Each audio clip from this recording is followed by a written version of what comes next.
ఈ మధ్య కాలంలో జరిగిన సంఘటనలు మీకు తెలిసే ఉంటది. నరసన్నపేటలోని ఒక టెంపుల్ మీద వెళ్లి జీసస్ వర్డ్స్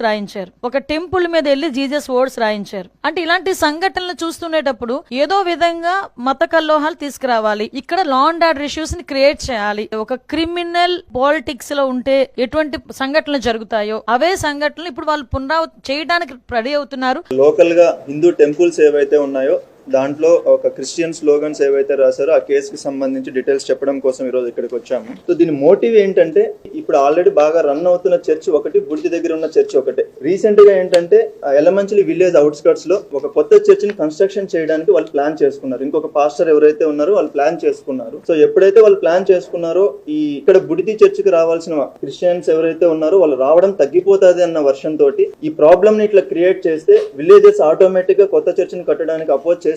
కాబట్టి లోకల్ పాస్టర్ ఎవరైతే ఉన్నారో ఆయనను అపోజ్ చేయడం జరుగుతుంది. సో దాని వల్ల అప్పుడు చర్చ్ కన్స్ట్రక్షన్ ఆగిపోతే అప్పుడు ఈ బుడితి పాస్టర్ ఎవరైతే ఉన్నారో ఆయనకు అది అడ్వాంటేజ్ ఉంటుందన్న ఆలోచనతో ఇది చేసినట్లు మనకి క్లియర్ గా ఇది తెలుస్తుంది.